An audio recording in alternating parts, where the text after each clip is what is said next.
Okay, we're live. Hello, everyone. This is Stop Trading, Stop Losing, Start Trading. I'll have to stop mixing those two, but yes, Stop Losing, Start Trading with Rosalie, aka Crypto Queen. We're live on Twitter and YouTube as well. This is a program where I teach Rosalie how to trade, and hopefully she can learn to become a better trader. But of course, everything we do here is not financial advice, and you should do your own research and use this as a research piece and not a trading idea. So, welcome, Rosalie. Anything happening over the past few hours that I may not be aware of? Yeah, how do you feel? Hi, good morning. No, I think I'm sure you're aware market's been down this weekend. So lots of changes. Bitcoin, ETH, my meme coins are down as well. I think Doge went up, which was interesting. Yes. But yeah, I think it's looking a little more bearish today. So we'll see.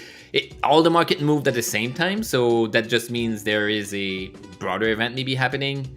I know that we'll go over the market, but then ETH got hit pretty hard, Bitcoin a bit less, and then Solana and Doge maybe less. So it's all a matter of what caused this. The Trump tariffs, of course, might have been the source, but the regular boomer market's open today, and it's not a bloodbath. So there was certainly something. There's even some rumors that a fund blew up or some leverage trader lost a lot of money, and then it did wick down to 2,500. So the price of ETH might have been pushed there for liquidation purposes. But yeah, and then overall, we can.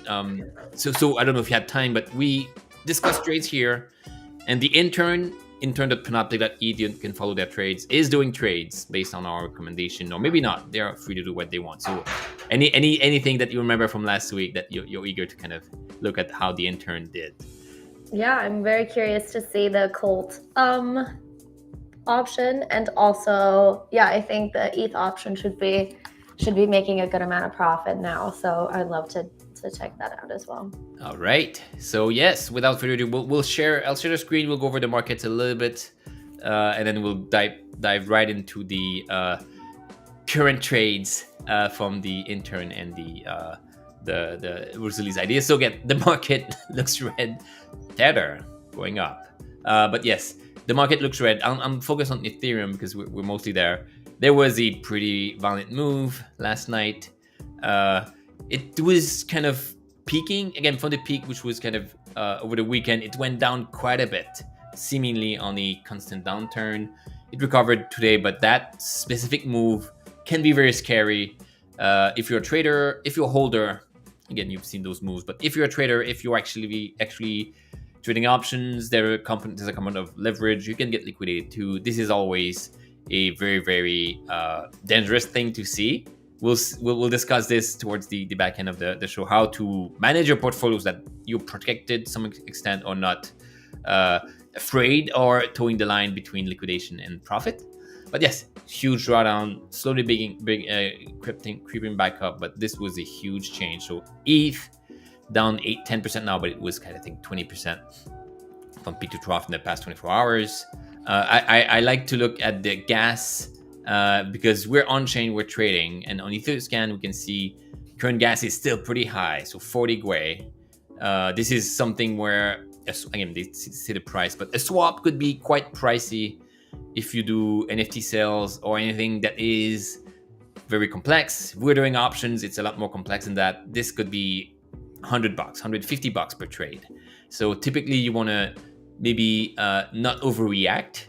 And then instead of reacting and trying to trade when the gas is very high, you just have to kind of construct a portfolio that is maybe more protected. So this is the snapshot. I had to find this website. I didn't know about it, but Waystation shows you the minute by minute. And if it were, if you looked at it, this might look at a meme coin. So yes, if you were to trade that meme coin, Rosalie, what do you think of that? Yeah, I mean, I don't think it would be worth it right now, right? You'd pay more in gas fees than you might make or lose. Exactly. And I don't know what happened there. 700 Gwei, it went back down. So the whole, and we can look at 12 hours. The whole environment is pretty heavily traded. it went down to, it's still like a few, like in the middle of the night from the US East Coast, nobody trades. Now it's screaming back up. People are waking up and realizing they have shorts to cover. But yeah, we're still hovering there. So gas wise, this may seem like a expensive environment to trade into. Price wise, the damage is done. So even if you were around here, you might have traded, you had the whole night to do something. Now it's a different way. So the key point of an options trading is that you don't trade the market. You just position yourself the best way you can. There's no point in overreaction. And this is kind of the music's still on, sorry. It's kind of the saying is that if the market crashes, unless you're there at the same moment, it's like closing off all the barn door after the horses have escaped, meaning that whatever you do, damage is done. You have to manage this. You cannot preempt, you cannot do what you would have done, meaning that, I would buy some of this here. It's done. So that's going to be maybe guiding even now. Rosalie's trade is in profit, but there's no point in actually overreacting and trying to trade. So that's you should think of it as a sale. Yes, maybe so. And then same thing with options. We'll discuss how you can actually capitalize on this maybe low fee that happens there. So this is the market. We'll go to the panoptic markets again. A lot of activity still. A lot of juicy PLP returns for these options. The TVL went down because the price went down, but at the end of the day, people are still managing. I don't think we have liquidations either, so this is a good thing at the protocol level. I had it. Yeah. So, all right. So this is the market that we had. Let me just get the intern account in, and then we'll see how this goes. So, this is it. Sorry, I had it loaded up. Wrong browser, but all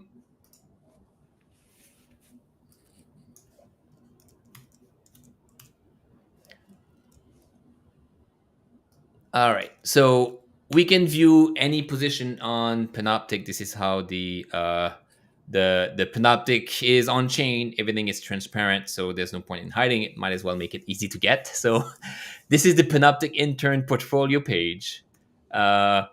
Price went down and they had some ETH, some USDC. So even though they did not trade, maybe the net liquidation value, which is their value, went down. But we had 2 trades that we created. So earlier, Rosalie was interested in the cult trade. So seems to be down 1%. So we can go here, either click that P&L chart or the details page, and we'll have a look there. So so do you remember which trade we created, or at least we told Turn to create for the cult wheat pair? Yeah, we were shorting it. Wanted the price to go down, right? And then we had a few ideas. We could either sell a call, buy a put. Both of those are negative delta. We opted to buy a put option. And from that view, we can look at the price, and the price kind of moved. Everything is correlated, so you may not have seen the same movement on the downturn. It did go up, it went back. It did go down, went back up, unfortunately, but you were kind of right directionally. So the price chart is definitely down from when we created last week. We have this thin line, which is the price at mint. The price went down by about 15%. So directionally, you were right. But can you tell me what you see here on the actual P&L chart, or is there something that you want to kind of maybe ask questions about? But yeah, I mean, the first thing that stood out to me was my collateral buying power. When on the screen before, that was orange, so that looked a little risky. But from just looking at this, I think we can go over that next. It didn't move enough yet, so I think maybe more than a 20% price change. It does take a little longer than just the weekend. So I think it's still okay. It's a monthly option, right? So yes, we can still wait it out. It might move further. And again, if it's a monthly option, we have the luxury of time. If it's a daily or weekly, then we can react. I would say that the trade was right, meaning that we started here, price went down to here. We're barely touching here the green area, which is the positive P&L zone. But overall, the trade was directionally right. We'll talk about the buying power, but there's nothing else to do. to then just wait for maybe this to realize. Again, this is not a day-to-day trading, it's in a month. And if we think the milady is holding up, the advantage of buying a put option is that you have limited losses. It could go 10x and you won't lose much. If it goes to zero, you can make a lot. But yes, that's a good trade. The one thing that is built into the fact that you're buying options, that you pay a fee every block, or you pay a premium. Buying something you have to pay. You can look at here the premium tab. You pay more and more over time, and that's kind of just because of the market. But you started with buying an option for free. Now you're buying it for about 7,000 called and 0.004, so about $15 worth of premium, and that's why you have kind of a red zone. So as we wait day after day, we expect the red zone here to go lower and lower, meaning that you pay more and more over time. But then if you're directionally right, as long as it leaves that area, you'll be kind of in the positive green zone. So, and the profit percentage is already taking this into consideration, right? yes. So again, you're 1% down, meaning that the price went down, you were right directionally, but profit-wise, it doesn't show. But at the end of the day, you could have lost quite a bit more. You would have been 10-15% down if it hadn't moved and still stayed there. So many things come to the equation, but at least graphically, you see, you started here. This was way lower. The price went up. You're in that zone where convexity picks up. The more it moves, the more you make a profit. So again, certainly a good trade. So we just have to wait and be a bit more patient. I don't think there's a rush to either close it first or do anything else. So that's a good trade.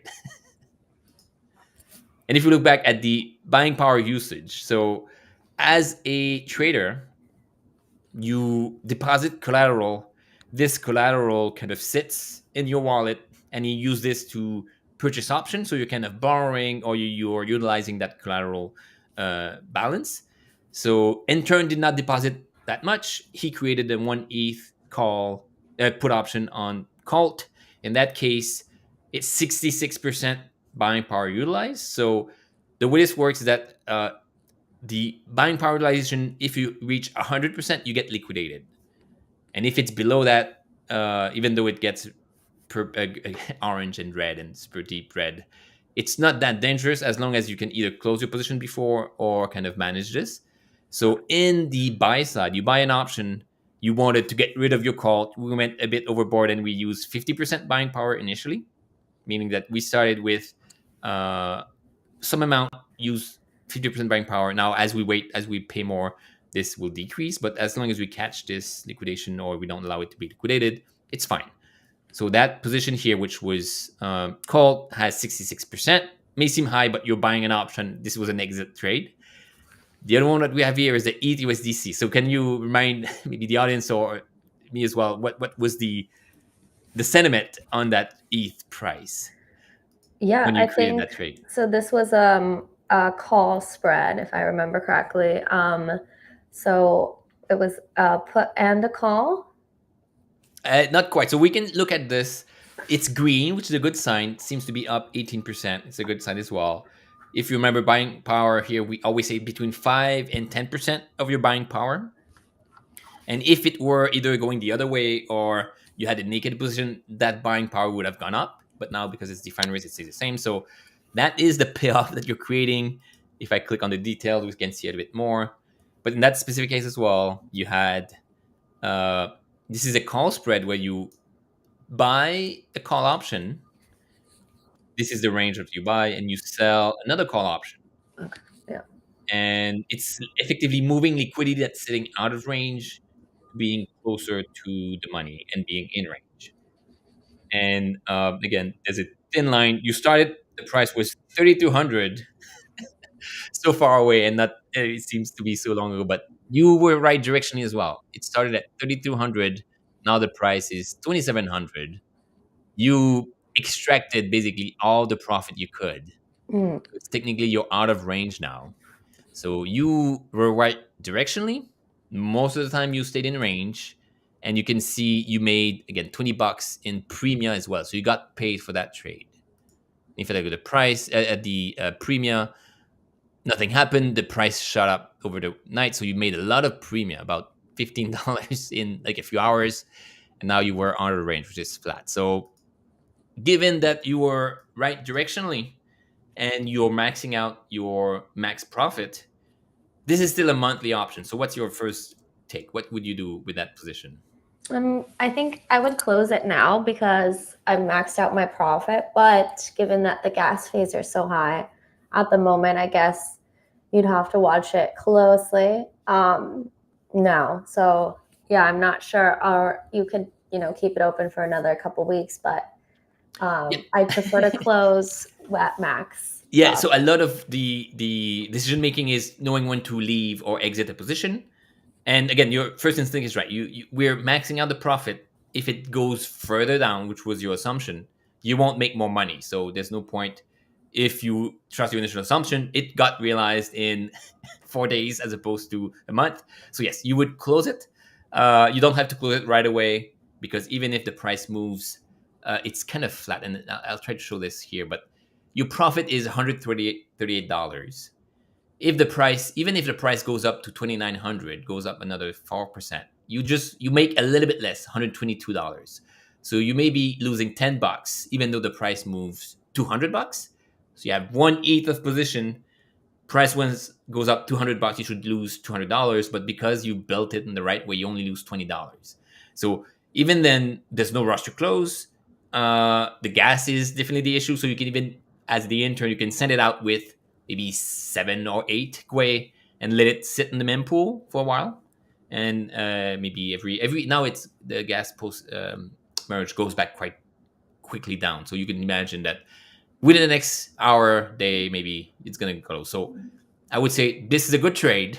You make $137 as long as you don't eat the gas. This is kind of like, eat this profit and gas. This is kind of one way to exit. So yeah, congrats on the both trades were directionally right. This one worked extremely well, so it's a good time to trade to close. Otherwise, the other one, we just have to wait. So, Yeah, how do you sounds feel? good. Yeah, I feel good. I'm excited. I would love to. Yeah, is there an estimate on here that would tell me what the gas fees would look like for closing Oh, it right now? Or yeah. So I cannot trade based in the US. I could go and look at the actual gas. It would likely be maybe 400,000 gas. Again, this is an LP position, so it's like closing an LP position. 400 gas. I would imagine maybe 50, $60 at 40 Gwei. So I would definitely wait. And if you were to run this and hit close and sign it, you would see the estimate. So that's also another way on your wallet, either MetaMask or Ravi wallet, which I like a lot. This is how you do. So the luxury we have at options trader trading monthlies is that we don't have to react right away. We can wait 1 day, 2 days when the price collapses. Over the weekend, it was like two for a while, 2 ways. So that's like the best, the best way to play time to manage your trade. So this is good. One thing I want to bring to everyone's attention is that this is the liquidity owned by Panoptic. In Uniswap, there's a lot of liquidity out of range. I tweeted about it. This is 0 DTE. So that person probably left off for the weekend. 2 days, maybe not much, but if you have a 1 day option, you should maybe manage it in less than 1 day. So this person has to cover their loss, which is at least, I think, very high because it was a put option. So again, at what point would I go back into range? Where's the? oh yeah, you're very, very close actually. So that's another thing. Your range is between 2708 and the current Yeah. price is 2696. So it could still go in range, and you actually want to be in that area here where it's flat, price goes up and down. You don't necessarily lose capital, but you make fees, and Exactly. and that's maybe why if it goes up like we've seen over the past few hours, if it does even goes to 2800, you may be even making more money because even if it's here, you'll earn the fees, and the rate that you earn it is pretty high. Awesome. Yeah. Cool. All right, so call trade went well. ETH trade went well. You mentioned you want to do a Bitcoin trade as well. We'll try to explore the environment a little bit. Again, from the markets, you can just go to the trade page of the. Oh, maybe yeah. Let's go to the BTC market page, which is again based on Uniswap. You have the Uniswap liquidity that's here. The price is here, lowest of it's been in a while. A lot of liquidity is misplaced in Uniswap. Panoptic also has some misplaced liquidity, but that's fine. We can see like what's available. But given the price move, it's always kind of there's a time for it to kind of recover. for those that know about options and IV and kind of the VIX, what's happening is that here, the liquidity that was in range helped backstop a lot of the trades. Price went down, so effectively there's less liquidity available in the Uniswap pool. So there's more slippage, more fees per unit of liquidity. Here, it's going to be very, very hard to push the price around. Here, it's much less difficult. So there's a link between liquidity and volatility. And the reason why the VIX or volatility explodes and takes a long time to decay is that people have to move their positions, realize their loss, cover their losses, and move liquidity. So in terms of a pool, it's still good, some liquidity in range. You have a healthy kind of APY, 9% on Bitcoin, 10% on ETH. There is a good amount of liquidity. Again, a few tens of $100-ish thousand. There's a few options here available. So we'll jump right from that to the trade page. And again, in your case, usually, how do you feel about the ratio? Do you think it's gonna the ratio, which is the ratio of ETH to BTC over the past several days and weeks and months, even it's been going down? What do you feel about the next month in terms of price move? Hard to say. Yeah, I think we'd probably see Bitcoin going down a little bit more, and Ethereum maybe as well, but maybe it'll go up. I don't know. I do think that Bitcoin obviously is stronger, so it'll make bigger moves, and Ethereum will make smaller moves. Okay, so again, you might be a bit bullish on the ratio. So you think bearish on the ratio. You think BTC will go higher than ETH.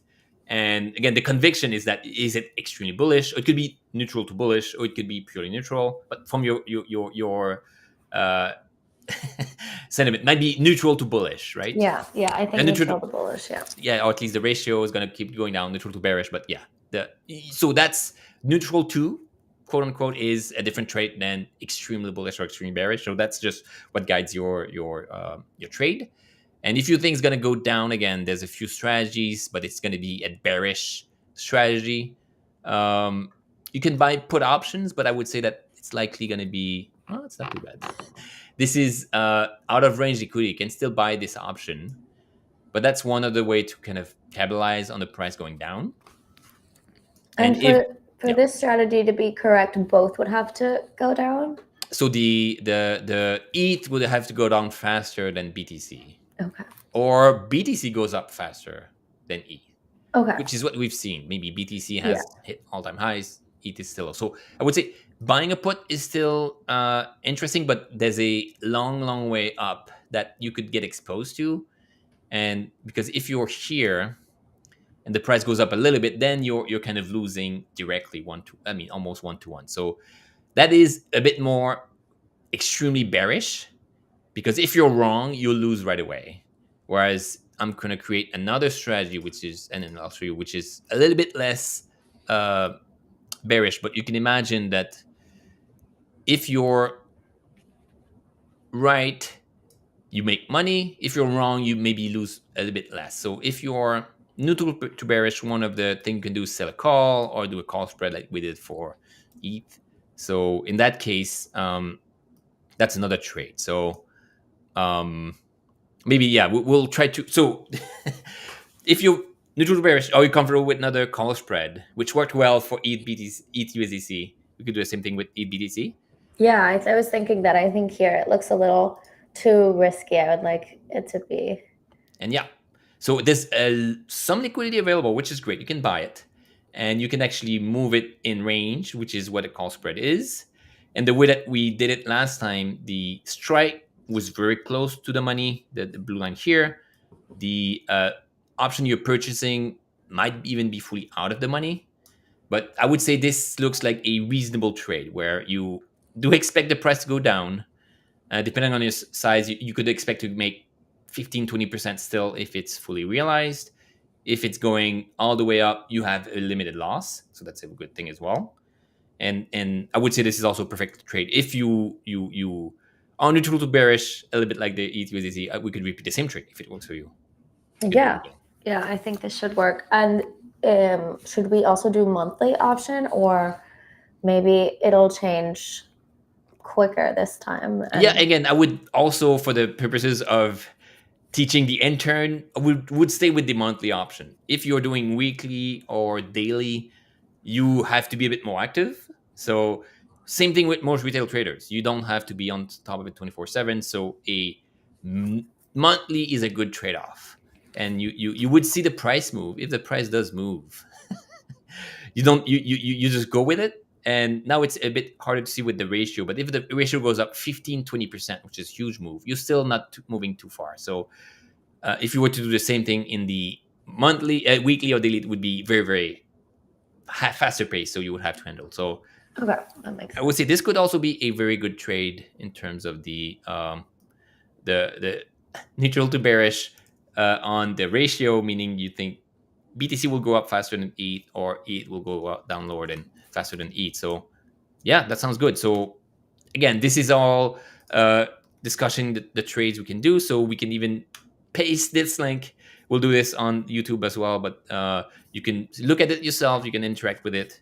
You can use this as a starting point. Intern may or may not do it. We'll see.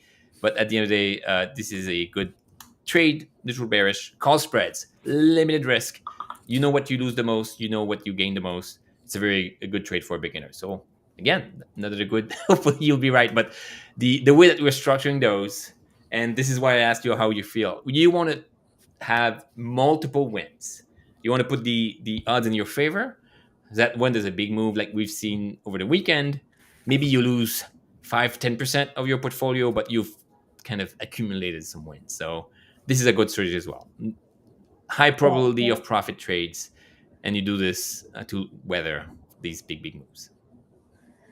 Awesome. Yeah, I'm curious to see when the gas is low enough to exit on the other call spread. Yeah, and I don't know if it moved. No, yeah. So the other call spread, we could even sign the transaction and have it go, and it's just going to stay like that. Then there's not much need to do. So that's actually okay. This is a good thing, like a limit order, a little bit like in real finance. Even the gas since we started went down. So I would expect this to also go down. Over the past hour, it went from 50-ish to 25. So it does go down again. The ERP 149 makes it very, very quick to relax back. So yeah, this is pretty good. So we'll maintain the call. We'll close the ETH USDC. We'll move some capital to the BTC trade, and yeah, go from there.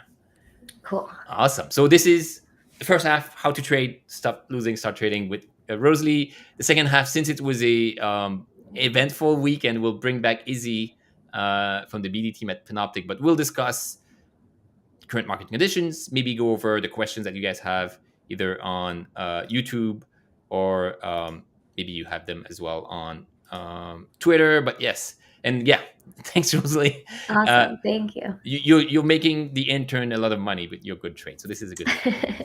All right. So hey, Izzy, how's it going? Hey, good. Yeah. So just trying to look and see what the total liquidations are. So allegedly this is bigger than a COVID crash and SEC moves. So biggest liquidations in the 24-hour history. How did Panoptic react? How did the broader market react? Yeah, just initial thoughts here. Yeah. So again, we're on the option side. It's a weird derivatives market, so it derives from whatever price action happens. I would be very worried for put sellers. And again, you need sellers to actually make the system work. If you sell calls, the price goes down, you make money. If you sell puts, the price goes down, you are exposed or losing money. And effectively, you're obligated to buy the asset at a higher price. So a lot of the, again, in retail, not many people will sell options, but for market making, if you're professional retail, pro-tail, you're selling options, straddles, puts. So these people probably were now out of range and in the money and stuck with losing positions. But as I mentioned to Rosalie, you want to be banging like a bunch of real profits when it's in a good environment so that you control those. So I don't think we had liquidations on the sell side. And I think the bot hasn't caught anything. A lot of the put buyer maybe making money. And this is kind of, maybe we'll go over the best trades. But at the end of the day, liquidity is king. And if we go back to the liquidity distribution, it may take a while to react because of gas, but it seems to me that a lot of the users might be not underwater and liquidatable, but rather have positions which are in the money, which was here. A lot of folks may minted position here, now it's out, so they just have to readjust. Okay, and so I believe, I mean, I know DeFi actually ended up okay. Aave, everything's working smoothly. MakerDAO, right? So if you're on, say, like Panoptic, for example, you wake up, you don't have a bot that's doing all of these things. You come over and you look.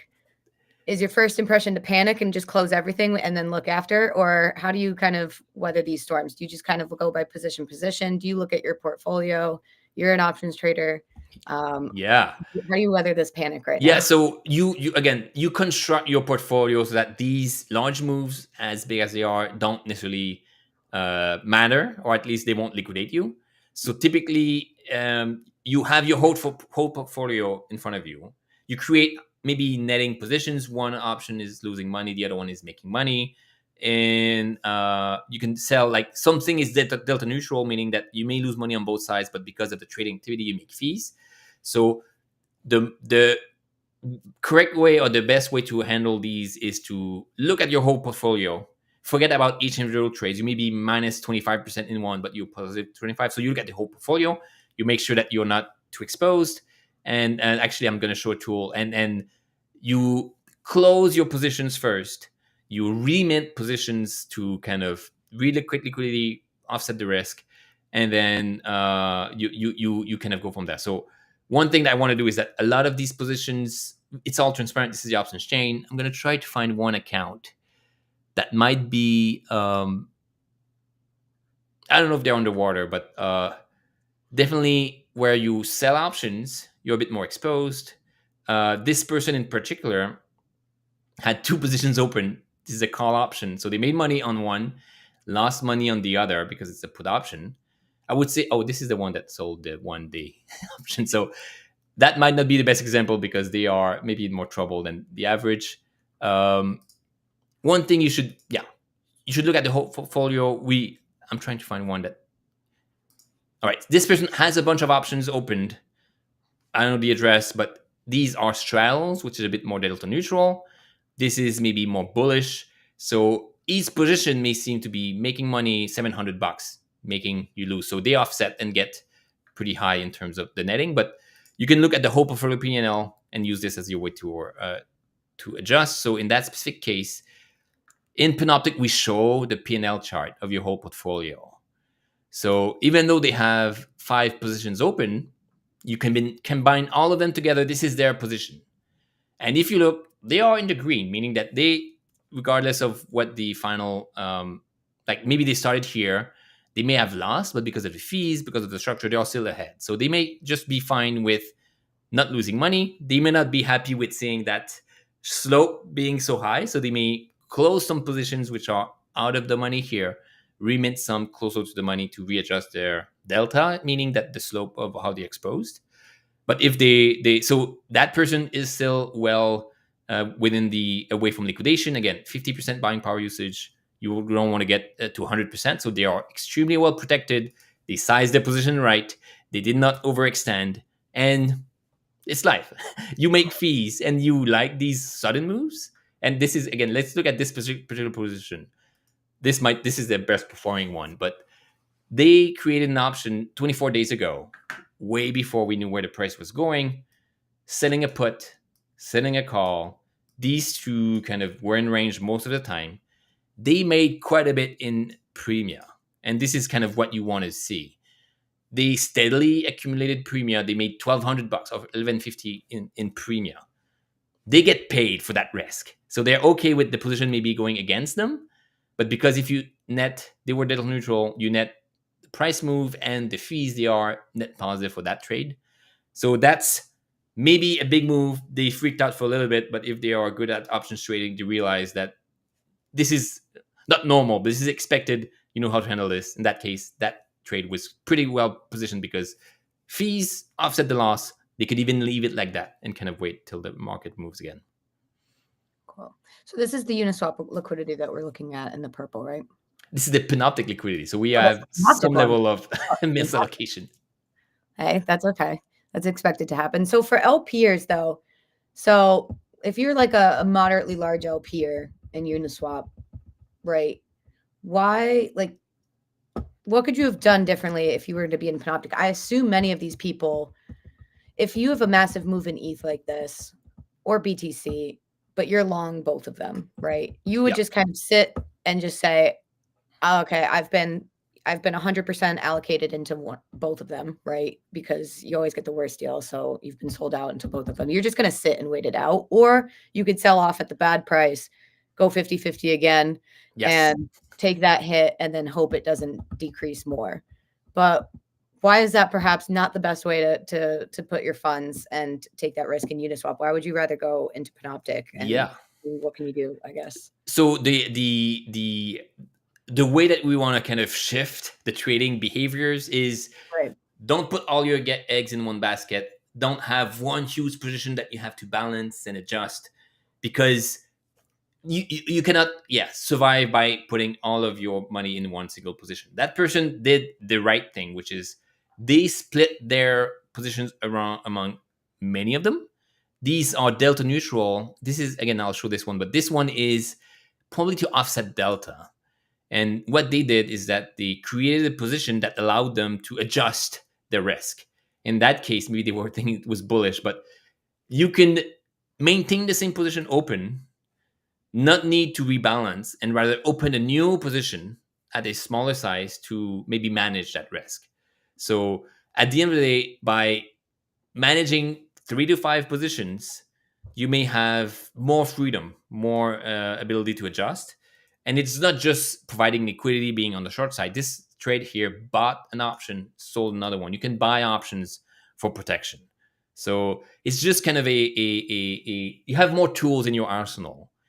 If you're on Uniswap, you only have these kind of straddles that can lose a lot, because you can manage buying options and using this in your kind of type of strategies. You can also offset the risk. So in that specific case, that user, had they had only one option, there's not much you can do now. They can actually adjust this, and then because the way that these options are created, each position has its own P&L, but at the end of the day, you combine many of them as well, so you can create something that is a little bit more risk managed. Gotcha. Okay, and then we'll try to keep it a little bit shorter today, but one final, I guess, question here is, all right, this massive move just happened. Liquidations went left and right. You're an options trader. Do you see opportunity in a moment like this? There's definitely some misallocated funds, right? There's definitely some things that haven't been closed out and Yes. right, like new positions opened. What do you see? Do you see opportunity here, I guess, and kind of where does your mind go as an options trader? Definitely. So this is this is all going to the markets page. If it's ETH USDC is still the biggest market, you see that the liquidity is misplaced. There's a lot of liquidity out of range when the price is here. So this is one first step, recognizing there is a misallocation of liquidity, meaning that if I were to sell an option or provide liquidity, if I did it Friday, it would have been in range and compete with more liquidity. If it's today, there's less. And even the Uniswap one, some welcome in. They added a lot of liquidity, but you can actually capitalize on the fact that it's a smaller pool, less liquidity, you can actually come in. So the first thing, there's always opportunity. That specific move, the price has gone down. There's nothing more you can do. What's the next trade is kind of the next natural thing to do. One of them is to recognize there's a lack of liquidity hasn't kind of bounced back and moved to the right to being at the current price. And this is shown as well in the IV and IV percentile. So the IV is a number. You have to remember what it is yesterday to know what it is today, if it's high or not. But the IV percentile tells you about what it's like relative to itself. In that specific case, it's 98% percentile. So this is the top it's been in the past. I think we do 30 days, but the top it's been. So it's actually a good place as well. IV is high. As a seller, you expect to make more money. And this is the fact that there's a lot of trading activity, people covering their losses perhaps, or buying cheap, but also liquidity being misplaced. So opportunity wise, that's why I said you want to keep 30 to 50% of your capital invested and have the rest be available for these huge moves. So we go to the trade page. And I'll discuss at least personally the few that I would do to capitalize on this. The easiest one, and it's you want to be a bit contrarian. So there's a down move. You want to be saying no, it's going to go up again, or at least you want to capitalize on if there's a large downward move that has to happen and it's done. May not go down as much, so you would be trying to see a positive delta strategy, meaning you think it's going to go up. I would be selling a put option, which is what we have here, where you know which range you're going to be in. And in that case, I may say, I don't think it's going to go below 2,500 again. So my range hugs the 2,500. This is high delta, meaning that if there's a price move, I'm in that high slope area. And if it goes back to 2,500, I make a lot. So selling put options in response to large moves, especially downward ones, is a very good strategy to have. So again, I would probably be a bit less. But yes, something like that. I don't think it's going to go below 2,300. So it could sell put options there. There is some liquidity sold, and okay, we'll add an update to make it a bit easier to see. But there is some liquidity sold. You can either choose to sell at a strike which has a lot of buying activity, or you can sell at anyone. So this one has a slightly more buying activity and earn a little bit more. But selling a put option is a good start. You capitalize on the price, either reverting or kind of staying put, but you have not an edge. One thing you can do as well is to double your capital efficiency and sell a call at the same time, meaning that you now say, yes, it's going to go up, but I don't think it's going to go above, in that case, 3,600, which is fine, but you can still adjust it. So you can have two options that still is bullish because you make money as the price goes up, but you are also earning twice the fees because you have this upside move. Maybe you think the price go back to 3,000, so you don't expect it to go too high or see is raised bound. So setting a put, setting a strangle, which is what we have here, are two ways to be on the sell side in a way to capitalize on that recent move. Cool. And so you were showing before that one example, the guy had, I think he had like 50% buying power left on his portfolio, correct? Yes. So, and that's after the massive price move. So that means that he was just well sized, meaning that each position cannot be more than 5 to 10%. He had, I think, 5 positions open.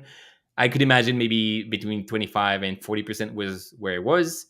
If you are in the money, meaning that the price moves against your puts, you have a higher buying power requirement. But yes, this one person had priced everything correctly. In that case, if I were to sell a put or sell a straddle, which is like that, it would also not go above 10, 15%. So 5 to 10%. So we have the sizing here. Right. Yeah, I don't have anything, but you can hit 10% or 5% and adjust, and somewhere in between. But same thing. You want to be not putting, again, your eggs in one trade, still maintaining a good sizing so that if you're wrong and the price keeps going down, you won't be going above maybe 55, 60, 75, 70%. But then the more you have, the more risk you are. So in that case, sizing is the best protection against this move. Keeping 30% invested allows you to now double down in a way and have more capital available. Right. So that's what I was going to say. If we're still in volatile times, how do you want to, just be, I guess you could be cautious, or you could just double down and I guess go for it and maximize your buying power. Yeah. And in the it's not the end of the world, but even if it was, it only happens once. Same thing with COVID, same thing with 2008. Yes, the price moved down. Everybody panicked. I don't know what panic or which fund got blown up, but it happened. Now you can expect the market to go back normal to some extent. And the way we can capitalize that, it's normal, but liquidity is not. So you can actually come in and capitalize on that. And there's a lot of people that may be buying options, trying to kind of play the long straddle way. But this is maybe not the best time at all to buy options either, because if you remember, I said the volatility is high. You make more money as a seller, but you also lose more money as a buyer, or it's more expensive. So maybe the gut feeling of saying, oh, it's going to move, either keep going down, keep going up. Buying straddles in that sense would mean that you'll pay a lot more. And it's a, you want to buy straddles when the IV is much lower than its average. And now the IV was higher, 98th percentile. You want to be on the sell side just so that you have a positive edge throughout. Okay. Wait. Okay. I'm like, and some folks say, I want to buy call options. I'm extremely bullish. I think it's going to go up. Let me buy these calls, especially when they are out of the money. But yes, the move looks fine, but then you'll pay as it increases, and the more imbalance you see in the market, the more you'll pay in terms of fees. So again, the my personal background is in the providing liquidity in Uniswap, setting options at the retail level on TradFi options, and I would also recommend people to be also on the sell side, even though buy side may seem attractive. There's a trade off. There's less loss, but then you pay more at the end of the day in terms of fees. Right. Okay. So yeah, sounds like sit tight, ride out the wave a little bit, and just kind of look for the kind of smart decisions that you can make, and look for these kinds of misplaced liquidity and see what you can do there. Exactly. And I would say it doesn't have to be ETH or ZC, because if the market goes down, maybe all coins go down, but USDC is stable. So ETH BTC is another one that you can also have a trade. A lot of the macro or the market sentiment, ETH BTC ratio got hit pretty hard, but it's also an opportunity to actually be on the capitalizing on that liquidity as well. So I would say that the if you don't want to be exposed to the whole market going down, maybe you can have two ETH and tokens, or ETH and BTC, and still have a way to trade in a way that is kind of exposed to the market without having kind of be stuck on the sell side. Yeah, I guess that's one of the other questions too, is just kind of if you're a user and okay, ETH took a massive dump, BTC took a massive dump, there's only like a few things that you can do now, right? Like with your liquidity, that you don't get exposure, right? I guess you could trade the ratio, which is one way that you could do it.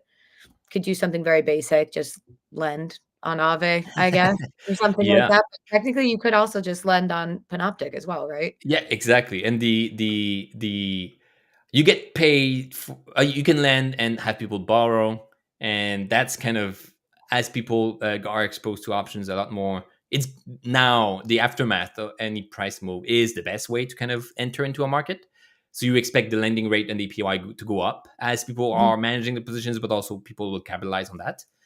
And even if you're providing liquidity, you don't have to be directional, you don't have to be extremely lopsided. You can still have something that is delta neutral, meaning it's not going to affect too much your P&L given different price moves, but you are also capitalizing on the IV, implied volatility being high, lots of trading activity happening. You are providing, again, the service of providing liquidity. You get paid a fee for that, which is also another way to kind of look at it. Cool. And we actually just had a quick question come in. This one is actually what I've been seeing a lot on Twitter as well. Yeah. So is XRP available? So I'm not actually sure if we have an XRP market. Yeah, and I don't know if there's a wrapped XRP token on Ethereum. Again, we just need a wrapped version. There's a wrap Sol, which is something you can trade on. Again, people have created that market, so you can trade this. But yes, someone can probably tell me in the chat or not, but if there's a wrapped Ripple version and you have enough of that to provide liquidity with, yes, you can trade options, and it could be buying options, selling options. But yes, you just need the wrap. So again, same thing with Sol. In a weird way, you can trade a ratio of Sol to ETH.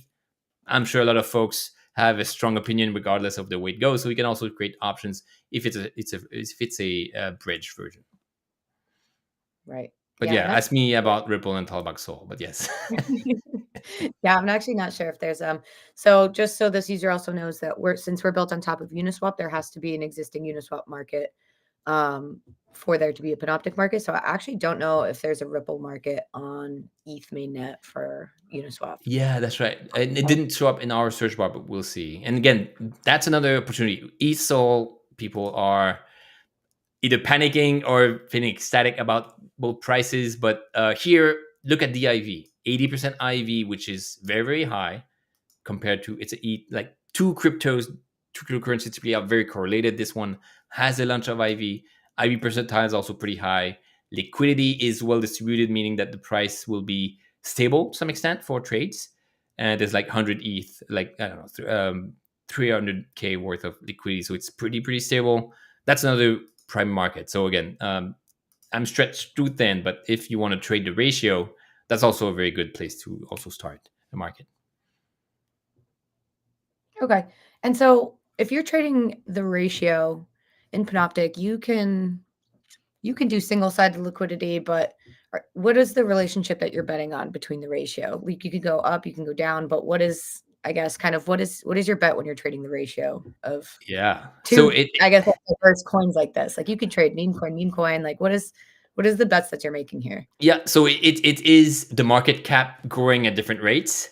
So Okay. it is a lot of the Uniswap pools are ETH pairs. So Right. ETH Sol, ETH Uni, ETH Pepe, you think is the price of Pepe gonna overperform the price of ETH in percent terms? And it's not always obvious. And in that case of ETH Sol, do you think the market cap of Sol will increase higher than the market cap of ETH? And in that case, I think the answer is yes. The market cap has been going up. It's a trade again, the ratio, but the Sol people have seen it is overperforming compared to ETH. So that's kind of what you're trading. So a lot of the pairs that are kind of DeFi tokens as well, even the cult one, you just have to think about. Yes, the market moves up and down. It's hard to predict, but is the one let's make here, yeah, is the one token I'm looking at gonna overperform or underperform ETH if it's in that pair? And I'm looking Maker because the it's actually a wild one, but Maker is an OG token. Even though the price goes up with respect to ETH, it may be going down. So it's a different type of trade as well. But you just say, okay, is ETH my basis for these trades? And do I think the token is gonna overperform or underperform ETH growth? Interesting. Okay. Yeah, you're gonna get two very different camps there for the ETH maxis versus the The so-called, yeah, and as an options trader, you are pretty much agnostic. You should not be invested in your trades or your tokens. You should have a basis of choice, meaning I want to make as much ETH as possible, maybe, or I want to make as much USDC as possible, or maybe as much SOL as possible. You can short a token with the goal of making money in ETH terms still. So it is like one-sided. You start with one token. You start with ETH. You buy the token. You go into Panoptic, do some trading, and then you likely sell the token back to ETH. So that guides the type of trades you're doing. So that's kind of the one advice is don't be overinvested. Be product agnostic. If you see an opportunity, take it. As long as you kind of build your trades to accumulate more USDC, which is what people do in TradFi, or it could be to accumulate ETH, or if you were in a Solana ecosystem, maybe earn more Solana. Gotcha. Okay, and we just got another question that came in to ask if we're on any L2s. Yeah, so we'll launch on L2s. We're doing mainnet to kind of capitalize on the liquidity that exists there, the depth of the markets. But we work on any Uniswap V3 pool and V4 as well. So we launched an update as well last week. So we will go there. The growth has to go in a way that we can sustain the buying demand. I'm sure people on L2s may be wanting to buy options more. Selling is very important. We will like to do this before the end of Q1. So in maybe a month, 2 months, we'll try to go on layer 2s. Unichain, could be Base, Arbitrum, Polygon, Optimism, all of them. Very cool. And yes, the gas discussions we had at the beginning is inexistent in layer 2. So you can actually react a lot more. It's actually a better environment to trade. There might be less pairs, might be less liquidity, but if you're kind of within that ecosystem, it's actually working pretty well. So there's no reason why we won't be going to all the layer 2s. We provide a service to LPs at the end of the day. Cool. I don't think we've got any more questions. I don't know if you have any final thoughts. I guess that was an interesting one to leave off on. It's a little bit tough, I feel like, when people are looking at their portfolios right now, and it's pretty sad across the board. But things are moving back up, but kind of you need to be a little bit product agnostic, I guess, in these times and think about, what are the opportunities at hand and how can you capitalize off of them? Yeah, and you trade the ratio, you trade the volatility. So if you don't have any like investment in any tokens, if the volatility is high and you can shoulder the risk, it's actually very cool to have the trades happening because vol is high currently now. It's high, it's going to go down. There's a trade that you can follow to do this.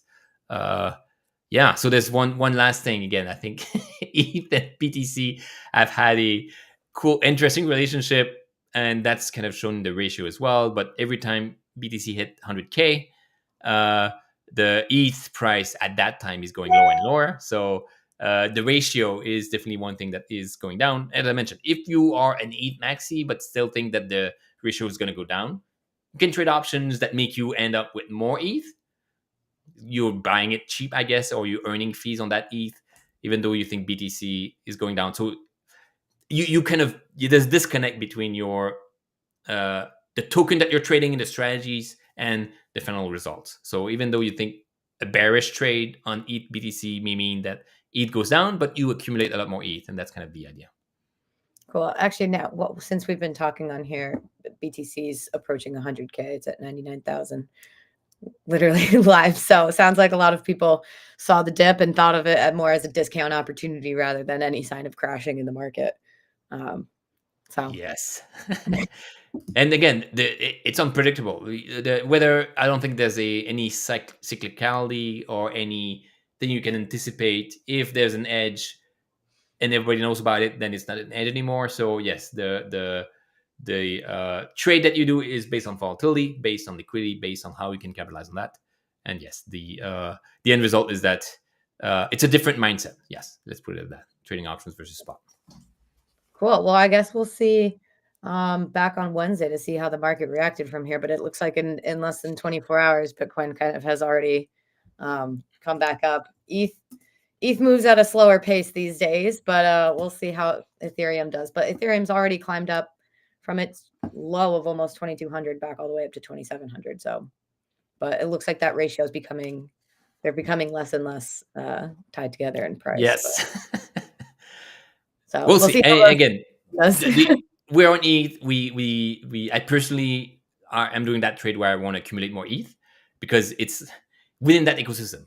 You can live in Canada. The Canadian dollar impacts your trade. Again, I'm sure now it's going down, but as long as you can buy what you want in the ecosystem you're in, you're less like subject to some of these fluctuations. But yeah, at the end of the day, very cool. Again, the goal of that video series is to go over this, demystify some of the things about options, but also know what to do and not just kind of be subjected to these price moves which are unpredictable, but rather be on the like trying to have the market beat you. And it's something that we'll kind of go over quite a bit over the next few weeks. But yeah,